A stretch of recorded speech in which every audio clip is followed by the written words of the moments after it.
Assalamualaikum warahmatullahi wabarakatuh. Perkenalkan, nama saya Egy Dia Safitri dari lokal PAI 5C dengan NIM 2210-2010-45. Baiklah, di sini saya akan menjelaskan tentang materi teknik analisis data kualitatif. Analisis data dalam penelitian kualitatif bertujuan untuk mengidentifikasi pola, tema, dan makna yang terkandung dalam data yang dikumpulkan seperti wawancara, observasi, dan dokumen. Proses analisis data kualitatif sangat bergantung pada interpretasi seperti terhadap informasi yang dikumpulkan data bersifat induktif, yaitu membangun teori atau temuan dari data itu sendiri. Adapun beberapa teknik analisis data yang umum digunakan dalam penelitian kualitatif. Yang pertama, analisis tematik. Analisis tematik ini salah satu teknik yang paling umum digunakan dalam penelitian kualitatif. Teknik ini fokus pada mengidentifikasi, menganalisis, dan melaporkan tema-tema yang muncul dari data. Prosesnya melibatkan pengkodean data, yaitu memberikan label atau kategori pada bagian-bagian data yang relevan dengan pertanyaan penelitian. Langkah-langkah analisis tematik. Yang pertama, familiarisasi dengan data. Yang kedua, mengkode data. Yang ketiga, mencari tema. Yang keempat, mengevaluasi tema. Yang kelima, menulis laporan. Keuntungannya fleksibel, dapat diterapkan pada berbagai jenis data, wawancara, observasi, dan dokumen. Mudah dipahami dan diterapkan oleh peneliti pemula. Kekurangannya bisa terpengaruh oleh bias peneliti dalam menentukan tema-tema yang muncul. Yang kedua, analisis kode terbuka.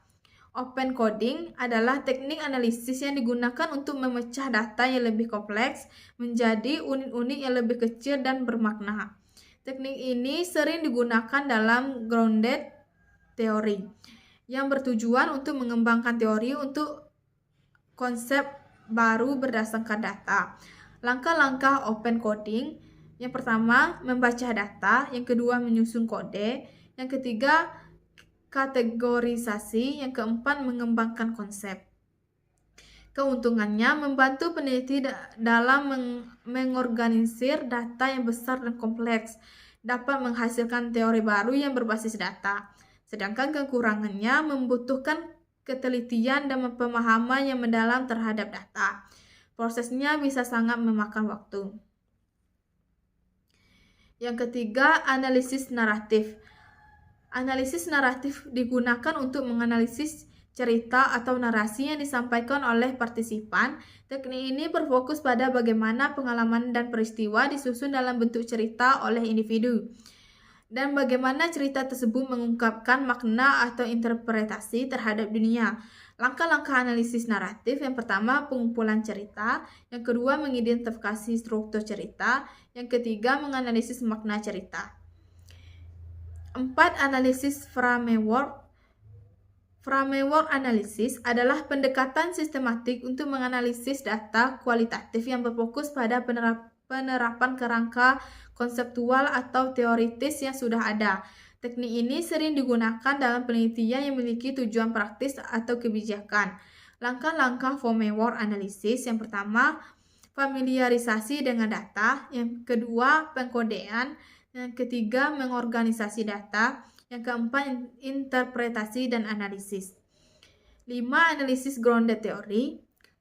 Grounded theory adalah pendekatan yang digunakan untuk menghasilkan teori atau konsep baru yang bersumber langsung dari data itu sendiri, bukan dari teori yang sudah ada. Teknik ini melibatkan proses pengkodean atau pengembangan kategori untuk menemukan pola yang dapat menjadi dasar bagi teori.